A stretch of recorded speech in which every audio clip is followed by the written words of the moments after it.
तो चलिए बुलेटिन की शुरुआत करते हुए सबसे पहले आपको बताएं कि कोरोना संक्रमण की दूसरी लहर पर नियंत्रण, तीसरी से मुकाबले की तैयारी के साथ ही सरकार स्वच्छता और आधारभूत सुविधाओं पर जोर दे रही है। और ये होगा कैसे, इसी के लिए राज्यपाल आनंदीबेन पटेल और मुख्यमंत्री योगी आदित्यनाथ ने प्रदेश के सभी महापौर और स्थानीय निकाय अध्यक्ष और पार्षदों से ऑनलाइन वर्चुअल संवाद किया। महापौर का जोर आधारभूत सुविधाओं पर था, तो मुख्यमंत्री ने जनप्रतिनिधियों से एक सामुदायिक प्राथमिक स्वास्थ्य केंद्र, सब सेंटर, हेल्थ और वेलनेस सेंटर को गोद लेने की अपील करी है।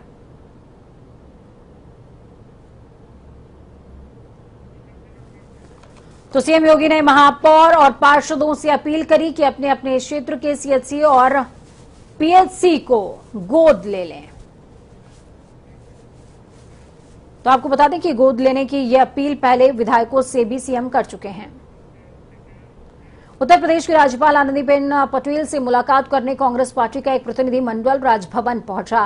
कांग्रेस प्रदेश अध्यक्ष के नेतृत्व में प्रतिनिधि मंडल राज्यपाल को वैक्सीनेशन के संबंध में एक ज्ञापन सौंपने पहुंचा था। इस दौरान कांग्रेस नेताओं की राज्यपाल से मुलाकात नहीं हो सकी। राजभवन वो पहुंचे थे, मुलाकात न होने पर अजय कुमार लल्लू ने कहा वो वैक्सीनेशन के विषय पर मिलना चाहते थे। राज्यपाल से 3 दिन पहले ही मिलने के लिए समय मांगा हुआ था, लेकिन आज महामहिम ने मिलने से इनकार कर दिया। उन्होंने कहा कि ये लोकतंत्र के लिए काला दिन है। कांग्रेस के इस प्रतिनिधि मंडल में कांग्रेस प्रदेश अध्यक्ष अजय कुमार लल्लू के साथ ही नेता सदन विधान परिषद दीपक सिंह और पूर्व मंत्री नसीमुद्दीन सिद्दीकी, राज्यसभा सदस्य पीएल पुनिया भी मौजूद रहे हैं। दिन पहले से महामहिम राज्यपाल से समय हम लोगों ने लिया था। आज सवेरे एकाएक यहां जब हम ज्ञापन देना चाहते थे देश में वैक्सीनेशन के मुद्दों को लेकर, तो आज महामहिम राज्यपाल द्वारा हमारी वेदनाओं को, उत्तर प्रदेश के लोगों की समस्याओं को सुनने से मना कर दिया गया। ये लोकतंत्र के लिए काला दिन है। हम चाहते थे कि उत्तर प्रदेश के वैक्सीनेशन के संदर्भ में उत्तर प्रदेश की जनता की आवाज को महामहिम तक पहुंचाएं।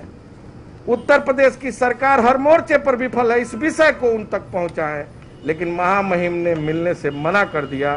ये उत्तर प्रदेश के लोगों के लिए काफी दुख और बड़ा विषय है। हम इसकी भर्त्सना करते हैं और इसका विरोध करते हैं।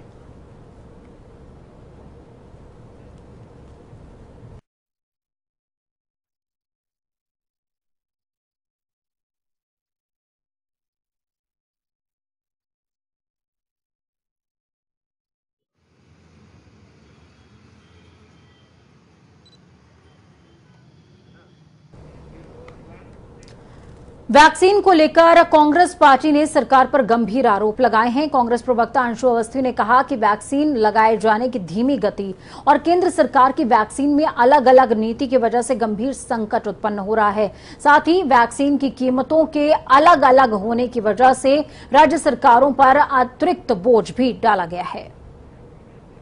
कांग्रेस पार्टी लगातार ये मांग कर रही है कि इस कोरोना महामारी के समय में लोग आर्थिक रूप से वैसे ही परेशान हैं। केंद्र सरकार की टीकाकरण को लेकर ढुलमुल नीति के चलते लोगों का टीकाकरण बहुत धीमी गति से हो रहा है। केंद्र सरकार की वैक्सीन नीति में अलग अलग नीतियों की वजह से, उनके चलते और वैक्सीन के अलग अलग दरों के चलते राज्यों पर अतिरिक्त भार डाला जा रहा है। वहीं प्रदेश में आज से अस्पतालों में ओपीडी सेवा शुरू कर दी गई है। अस्पतालों में कोविड नियमों के तहत मरीज ओपीडी में देखे जाएंगे। इस सर्विस के शुरू होने के बाद अस्पतालों में सामान्य ऑपरेशन भी किए जा सकते हैं। ओपीडी में सुबह 8 बजे से लेकर के दोपहर को 2 बजे तक मरीज देखे जाएंगे।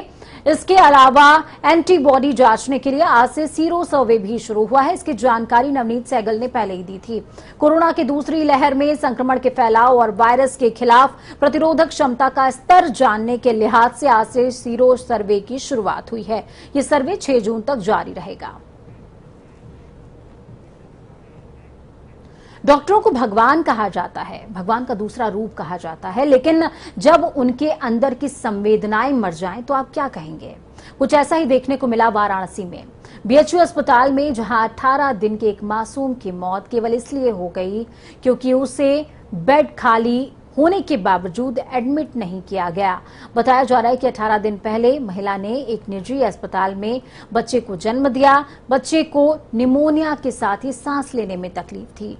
गुरुवार को शाम के समय समस्या बढ़ी तो डॉक्टरों ने बीएचयू अस्पताल रेफर कर दिया, जिसके बाद बीएचयू अस्पताल में इमरजेंसी की पर्ची कटवाने के बावजूद परिजनों को इधर उधर भटकना पड़ा। बच्चा लगभग 1.5 घंटे तक एम्बुलेंस में पड़ा रहा। अंत में जब डॉक्टर बच्चे को देखने के लिए एम्बुलेंस के पास आए तो उसकी मौत हो गई थी।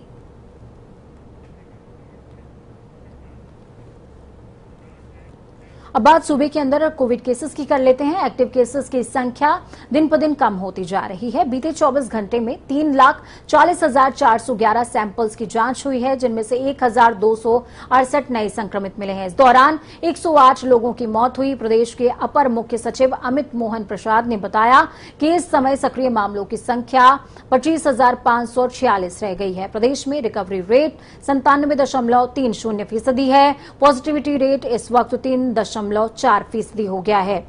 कोविड की दूसरी लहर में भी प्रदेश पटरी पर आ रहा है। तो वहीं कोरोना महामारी में वैक्सीनेशन को लेकर फैली अफवाहों को दूर करने के लिए, उन्हें वैक्सीन लगवाने के लिए प्रेरित करने के लिए, जागरूक करने के लिए मथुरा में मुस्लिम समाज में एक नया तरीका इजाद किया गया है। जहां मस्जिद से रोजाना लोगों को नमाज अदा की जाती थी, उसकी आवाज सुनाई देती थी, आज वहां से अब मस्जिद के मौलाना कोरोना वैक्सीन को लेकर अपील कर रहे हैं। यहां मस्जिद के लाउड स्पीकर से सभी लोगों से अपील की जा रही है कि वो कोरोना बीमारी से खुद को बचाने के लिहाज से, देश को इस आपत्ति से दूर रखने के लिहाज से सभी वैक्सीनेशन जरूर करवाएं। हमारे जो इमाम साहब हैं मस्जिद के, उन्होंने अनाउंसमेंट किया है कि ज़्यादा से ज़्यादा हमारे सब भाई लोग, हिंदू मुस्लिम सभी भाई लोग इस वैक्सीन को लगवाएं और इस कोरोना से मुक्ति पाएं और ज़्यादा से ज़्यादा तादाद में पहुंचें लगवाने के लिए। कोई नुकसान की चीज़ नहीं है और बढ़िया चीज़ है ये। जो तो बहुत महंगी चीज़ है और काफ़ी जो तो वहाँ से विदेशों से मंगाए आए और बहुत काफ़ी कीमत है इसकी, और इससे फायदा ये देश के लिए कोई नुकसान नहीं है और इसको लगवाएं, इस कोरोना से मुक्ति पाएं। भी लगवाने जा रहे हैं, मैं परिवार के साथ जा रहे हैं, हम लगवाने अपने पूरे परिवार के साथ लगवा रहे हैं और सभी भाइयों से इसी बात की रिक्वेस्ट है और सभी भाई लगवाएं, इससे बहुत बड़ा फायदा है। तो राजभवन पहुंचे थे तमाम कांग्रेसी कार्यकर्ता राज्यपाल को ज्ञापन देने के लिए, लेकिन मुलाकात नहीं हो सकी। इस दौरान हमारे संवाददाता ने कई नेताओं से बातचीत करी है, सुनिए। पूर्व केंद्रीय मंत्री और वर्तमान में राज्यसभा सांसद पीएल पूनिया जी हैं। सर, आज राज्यपाल से आपने मुलाकात की उत्तर प्रदेश में वैक्सीनेशन को लेकर, कोरोना के प्रबंधन को लेकर, किस तरीके की मुलाकात हुई? क्या राज्यपाल ने समय दिया? देखिए, राज्यपाल जी से समय मांगा गया, उन्हें समय दिया और आज 12:30 बजे का समय निर्धारित था, लेकिन बाद में सुबह ये बता दिया गया कि अब राज्यपाल महोदय मुलाकात नहीं कर पाएंगे, वो उनकी व्यवस्था है।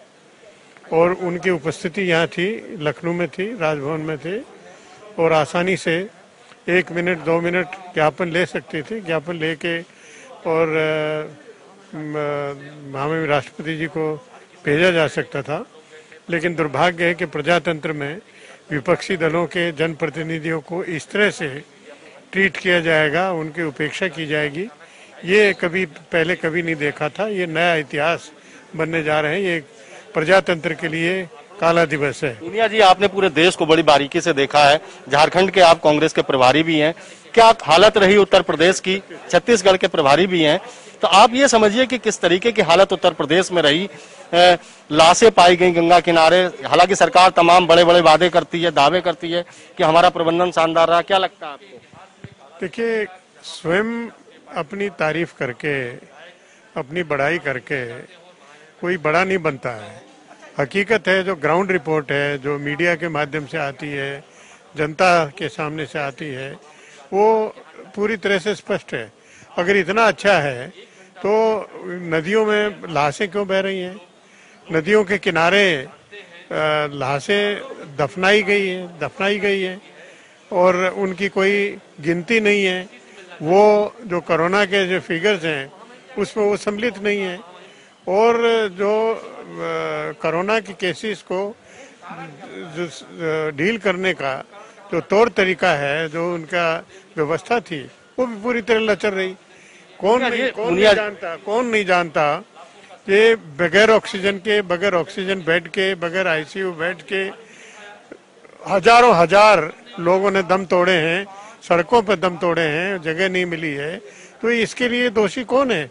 ये योगी सरकार तो है, उत्तर प्रदेश सरकार ही तो है। बिल्कुल, ये थे पीएल पूनिया जी, जिनका साफ तौर पर कहना है कि उत्तर प्रदेश की सरकार को वैक्सीनेशन पर जोर देना चाहिए, टेस्टिंग, ट्रैकिंग और ट्रीटमेंट पर जोर देना चाहिए।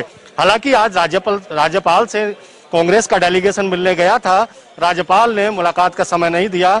इसके बावजूद इन लोगों ने अपने ज्ञापन सौंपा है और प्रदेश अध्यक्ष और पीएल पूनिया समेत तमाम कांग्रेसी नेताओं ने इसे लोकतंत्र के लिए काला दिन बताया है। वीडियो जर्नलिस्ट आशीष के साथ संजीव कपासिया, जनता टीवी, लखनऊ। के बिगड़ते हालात और वैक्सीनेशन को लेकर आज राज्यपाल से मिलने गए थे। लगातार जिस तरीके से आज राज्यपाल ने समय दिया था और बाद में राज्यपाल ने मुलाकात से मना कर दिया, क्या कहेंगे इसके बारे में दीपक जी? जिस तरह से आज महामहिम राज्यपाल पूर्व निर्धारित समय के अनुसार न मिलकर एक राष्ट्रीय पार्टी के अध्यक्ष, विधायक और सांसदों से मिलने से इनकार किया, घंटों हम लोग महामहिम राज्यपाल के गेट के बाहर खड़े रहे। ये दिन लोकतंत्र के इतिहास में काला दिन के रूप में याद किया जाएगा। विधायक जी, किस तरीके की सुधार की गुंजाइश है सरकार को? सरकार वैक्सीनेशन काम तेज करे, सरकार उत्तर प्रदेश के लोगों को वैक्सीन मुहैया कराए।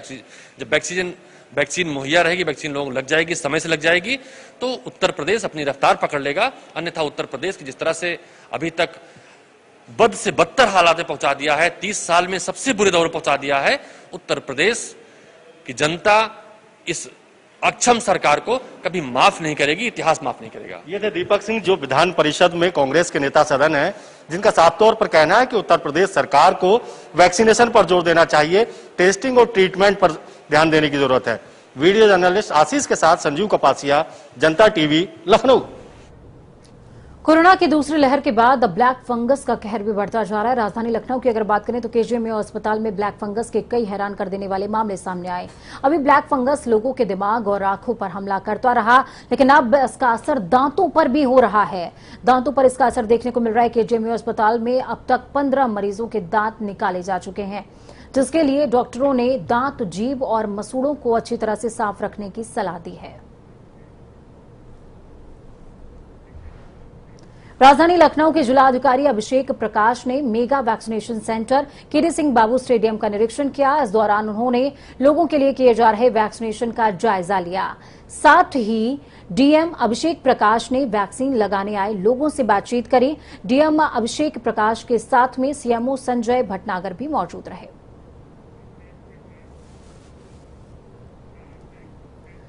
कोरोना काल में उल जुलूल बयानों की फेहरिस्त में एक और नाम जुड़ गया है। वो नाम है सफीकुर रहमान। जी हां, अब संभल से सपा सांसद सफीकुर रहमान बर्ग का विवादित बयान सामने आया, जिसके बाद उन्होंने हालांकि उस पर सफाई भी दी। एसटी हसन, उसके बाद सफीकुर रहमान। लेकिन सवाल ये इन दोनों बयानों से कि आखिरकार जब देश इतनी विषमताओं से जूझ रहा है, तो ऐसे में क्या ये समाजघाती ज्ञान तकलीफदेह नहीं है? ये कोई बीमारी होती तो इस बीमारी का इलाज दुनिया में कहीं तो हुआ होता, लेकिन हम इसका ये इलाज ये समझते हैं कि अल्लाह ताला, हम जब एक जगह बैठकर उसके दरबार में बैठकर गिड़गिड़ाएंगे, रोएंगे, दुआ मांगेंगे, सबके लिए मांगेंगे, तो अगर उसने माफ़ कर दिया तो सब खत्म हो जाएगा। इसलिए मैंने कहा था, बोले नहीं, कोई जात नहीं दी जा सकती सबको। चाहे और भी बहुत से मामलात हों कि उसके अंदर जितनी भी नाइंसाफियाँ हुई हैं, चाहे ऐसे कानून बना दिए गए हों जिसमें शरीयत के अंदर मदाखलतें हुई हों, चाहे ऐसा कानून बना दिया गया हो जिसमें दुनिया के सबसे बड़े लोकतंत्र में पर्टिकुलरली एक कम्युनिटी को कह दिया गया कि उनको नागरिकता नहीं मिलेगी, यानी कि मुसलमान को नागरिकता नहीं मिलेगी, बाकी सबको मिल जाएगी। तो ये जो नाइंसाफियाँ हुई हैं, उसकी एवज में आपने देखा कि हमारे देश के अंदर आसमानी आफतें कितनी आ रही हैं। 10-10 दिन में 2-2 तूफान आ गए। हमने देखा है कि कोरोना के अंदर गरीब आदमी का क्या हशर हुआ है। हमने उस गरीब को देखा है जो 2 जून की रोटी लिए पटरियों को बचा रहे थे, और उनकी लाशों के टुकड़े हमने देखे हैं। नेताओं के कारनामे तो आपने बहुत सुने होंगे, लेकिन इस बार मामला कुछ अलग है, क्योंकि एक और पार्टी के आलाकमान प्रदेश सरकार पर लगातार ट्वीट करते हुए हमले बोल रहे हैं, तो वहीं दूसरी तरफ समाजवादी गमछे के साथ अखिलेश यादव के गाने पर बारबालाओं के साथ अश्लील डांस नेता कर रहे हैं और ये तमाम कोशिशों पर पलीता लगा रहा है। देखिए खास रिपोर्ट।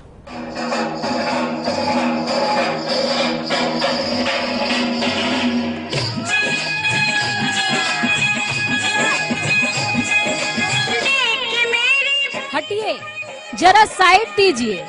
नेताजी मंच पर हैं, नाच रहे हैं, मस्ती और रंगीनियत में गुम हैं, ठुमके लगा रहे हैं। इन तस्वीरों को जरा गौर से देख लीजिए। ये कोई फिल्मी तस्वीर नहीं है, ये तस्वीर है गोरखपुर के समाजवादी पार्टी के नेता शैलेंद्र यादव की, जो अपने साले की शादी में बारबालाओं के साथ ठुमके लगाते नजर आ रहे हैं, जिन्हें न कोविड प्रोटोकॉल के नियम याद हैं और न ही समाज की कोई चिंता। अगर याद है तो बस डांस के स्टेप।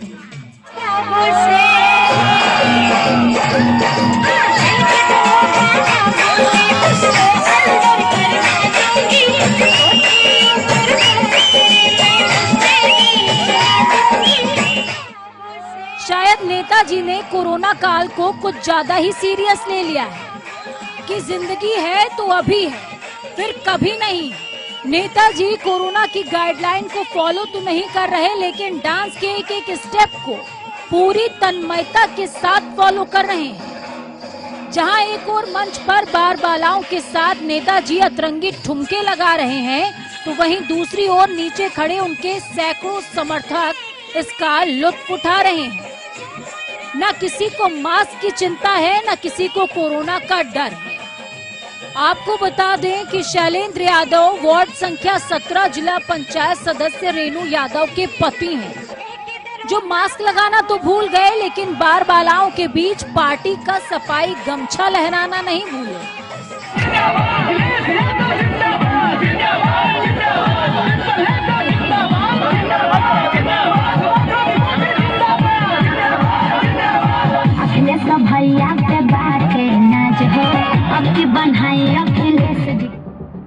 जहां एक और समाजवादी पार्टी के आला कमान अखिलेश यादव पूरे प्रदेश में सरकार को कोरोना की दुहाई देते हुए घेरते रहते हैं, ट्वीट पर ट्वीट करते रहते हैं, सरकार पर हमला बोलते रहते हैं, लगातार सवाल उठाते रहते हैं, तो वहीं दूसरी तरफ उन्हीं के पार्टी के नेता मस्ती की चकाचौंध और शोर के बीच बारबालाओं के साथ मस्त हैं। तस्वीरें इस बात की गवाह हैं कि नेताजी आज और अभी के परम सुख में हैं। न ही सोशल डिस्टेंसिंग का ख्याल है और मास्क तो भूल ही जाइए। जश्न में मौत को दावत देती ये लापरवाही भरी तस्वीरें कितनी खतरनाक हो सकती हैं, इस बात का अंदाजा तो आप लगा ही चुके होंगे।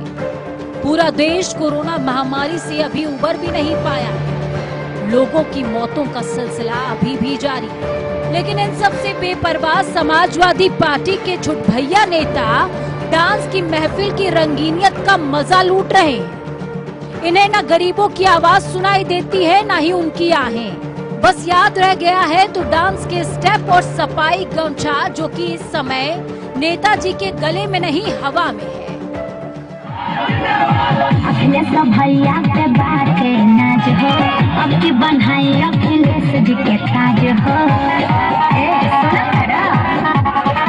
अखिलेश भैया के बात नाज हो, अब की बनाई अखिलेश जी के ताज हो।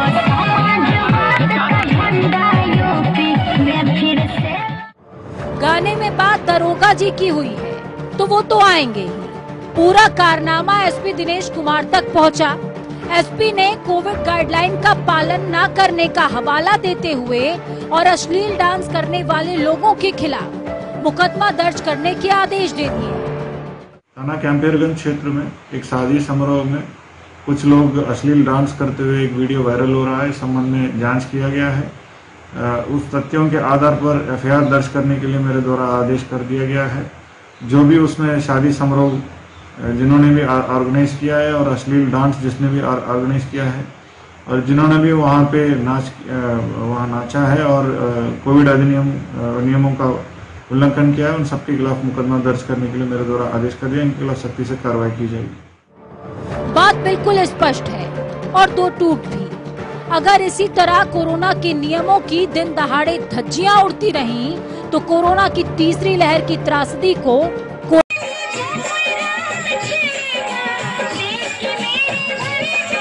जनता टीवी के लिए विशाल त्रिपाठी की रिपोर्ट।